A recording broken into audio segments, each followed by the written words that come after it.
Hi dears, good morning all of you. Okay, straight line lesson already మనం చెప్పుకుంటున్నాం అండి. So next problem అమ్మ page number 37 Roman number 3 question number 1. So ఇది కూడా మనకి public ఎగ్జామ్లో నెంబర్ ఆఫ్ టైమ్స్ ఇచ్చారండి. సో చాలా జాగ్రత్తగా క్వశ్చన్ అనేది అర్థం చేసుకోవాలి.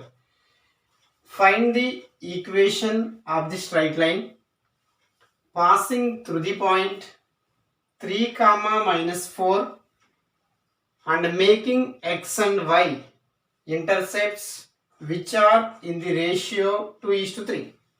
ఓకేనా. సో దీని మీనింగ్ ఏంటంటే ఈ పాయింట్ గుండా పాస్ అవ్వాలి.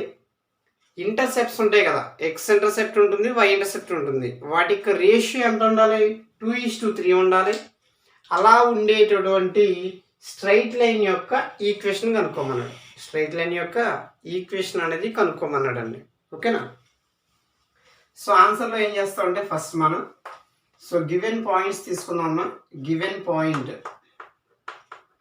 గివెన్ పాయింట్ పి అనుకోండి. ఎంత ఇచ్చాడు? 3, -4. తర్వాత ఇంటర్సెప్ట్స్ యొక్క రేషియో ఇచ్చాడు కదా. అంటే మనకి ఏమి ఇచ్చినట్టు A:B అని ఎంత ఇచ్చాడమ్మా? 2:3. ఓకే. సో మనకి దీని నుంచి A:B అంటే చూడండి ఒకసారి. ఏ అంటే డైరెక్ట్ 2 అని తీసుకోకూడదు. 2తో పాటు ఇంకా వాల్యూ ఉంటుంది. కాబట్టి A ఈక్వల్ మనం ఏమనుకోవాలంటే 2K అనుకోవాలి. 2K అంటే 2తో పాటు ఇంకా ఉంటుంది, సమ్ K అనుకోవాలి. మరి B అంటే 3 కాదు, 3తో పాటు ఇంకా ఉంటుంది. సో కాబట్టి B ఈజ్ ఈక్వల్ ఏమనుకోవాలండి? 3K. ఓకేనా. A వాల్యూ 2K అనుకోవాలి, B వాల్యూ 3K అనుకోవాలి. ఓకే. సో మనకి స్ట్రైట్ లైన్ ఈక్వేషన్ కావాలండి. కాబట్టి నేను ఏం చేస్తానంటే required straight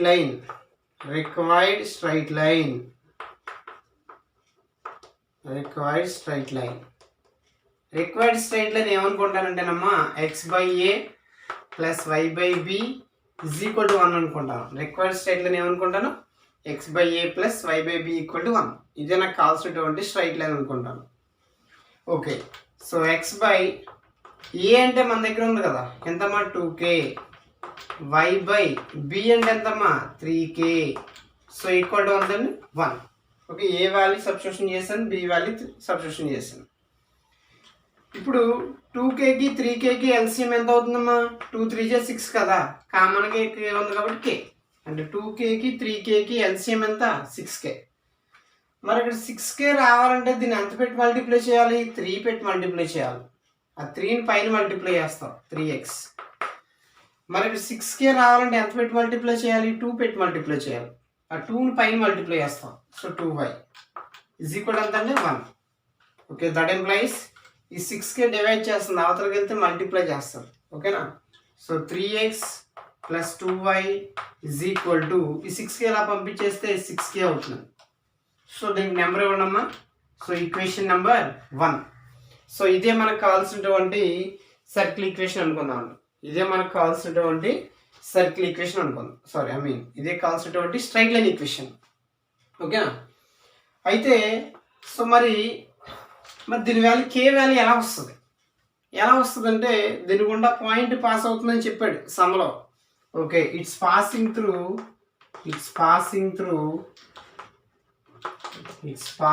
through a point గుండా పాస్ అవుతుందమ్మా? P. ఎంతండి అది? 3, -4. ఈ పాయింట్ కూడా పాస్ అవుతుంది అన్నాడు. కాబట్టి ఇది పాస్ అవుతుంది కాబట్టి ఇది x, ఇది y అనుకుని దీంట్లో సబ్స్టిట్యూషన్ చేయాలి. ఓకే. ఎంత వస్తుందమ్మా? 3 × x అంటే ఎంత రాయాలి? 3 రాయాలి. ఓకే. +2 × y అంటే ఎంత రాయాలి? -4 = ఎంతమ్మా? 6K. ఓకేనా. సో 3 3 9 అండి. 2 4 -8 = 6K. Okay. Direct 6K value వచ్చేస్తుందమ్మా. 6K = 9 - 8 అంటే ఎంతమ్మా? 1 కదా. సో 1 అంటే డైరెక్ట్ 6K వాల్యూ వచ్చిందండి. ఈ వాల్యూ పట్టుకెళ్ళి ఫ్రమ్ 1లో రాసేద్దాం. ఓకే. ఫ్రమ్ 1లో రాసేస్తానండి ఆ వాల్యూ పట్టుకెళ్ళి. సో 3x + 2y = 6K అంటే ఎంత అండి? 1. Okay. That employees 3x + 2y 1 ఈ సైడ్కి వస్తే అవుతుంది -1 = 0. ఓకేనా. సో ఇదే మనకు కావాల్సినటువంటి స్ట్రైట్ లైన్ ఈక్వేషన్ అండి. సో చాలా జాగ్రత్తగా చేయాలండి సమ్. క్వశ్చన్ అర్థం చేసుకోవాలి, ఈ పాయింట్ గుండా పాస్ అవ్వాలి, ఇంటర్సెప్ట్స్ యొక్క రేషియో అనేది 2:3 అవ్వాలి, అటువంటి straight line equation find out చేయమన్నాడు. ఓకేనా? సో చాలా జాగ్రత్తగా చూసుకోవాలన్నమాట. సో ఈ విధంగా చేయాలండి సమ్ అనేది. ఓకేనా?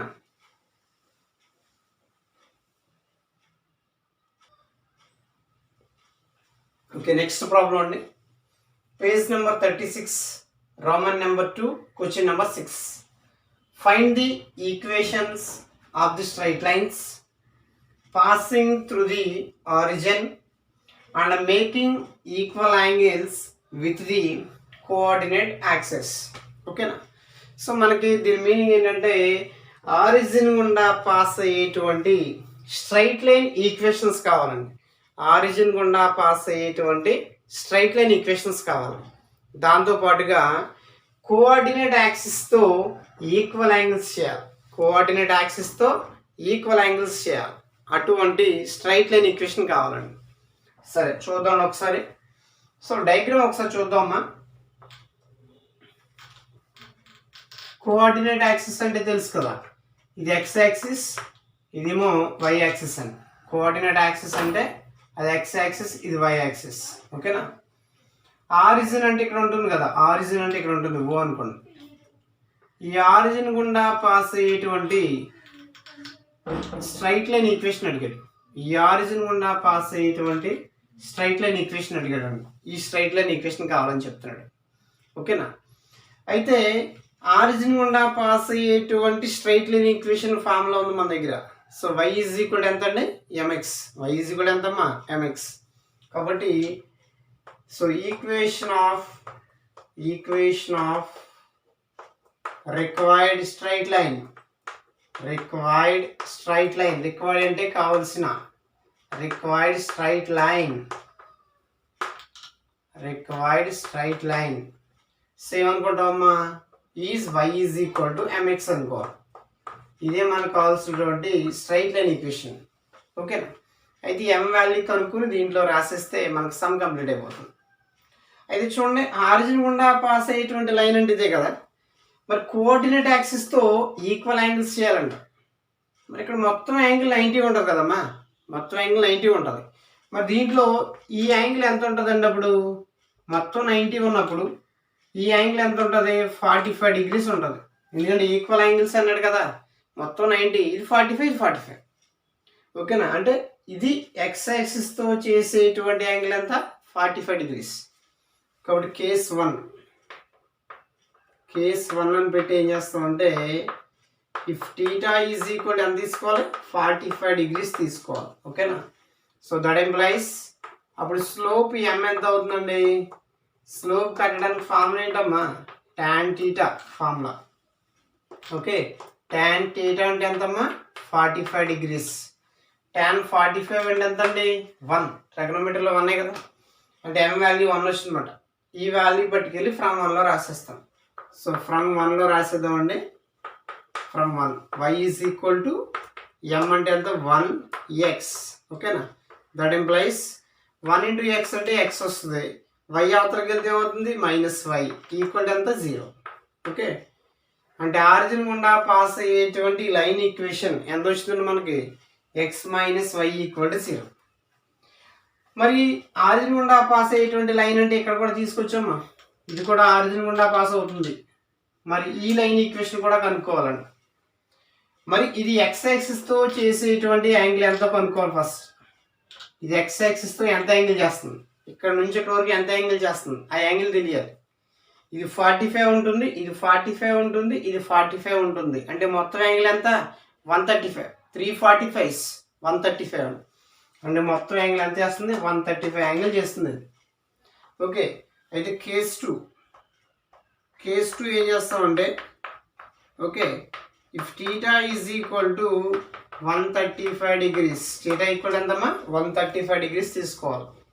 Okay, then slope m equal to, okay, formula ఏంటి? tan theta. ఓకేనా? సో అంటే tan 135 వాల్యూ ఎంత అండి? -1. ట్రిగ్నోమెట్రీలో tan 135 వాల్యూ ఎంతమ్మా -1. ఓకే, ఈ వాల్యూ పట్టుకెళ్ళి ఫ్రమ్ 1లో రాసేయాలి. సో ఇక్కడ రాస్తున్నానండి, ఫ్రమ్ 1లో రాసేయాలి, ఫ్రమ్ 1. ఓకే, నెంబర్ 1 అంటే ఇదే కదా. So y is equal to m అంటే ఎంతమ్మా -1 ఇంటూ ఎక్స్. ఓకేనా. So y is equal to multiply చేస్తే -x.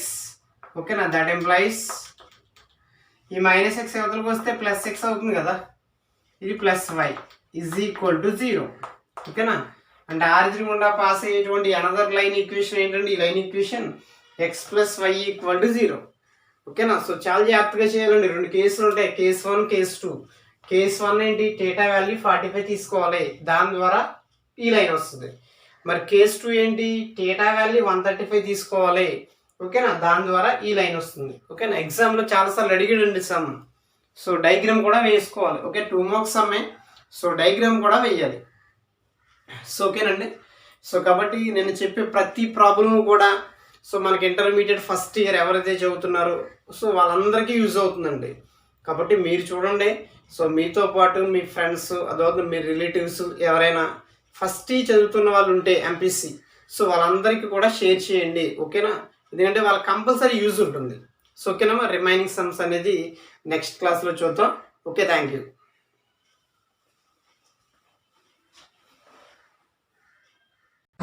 హలో గైస్, వీడియో నచ్చినట్లయితే సబ్స్క్రైబ్ చేయండి, షేర్ చేయండి, లైక్ చేయండి, కింద గంట ఉంటుంది గట్టి కొట్టండి.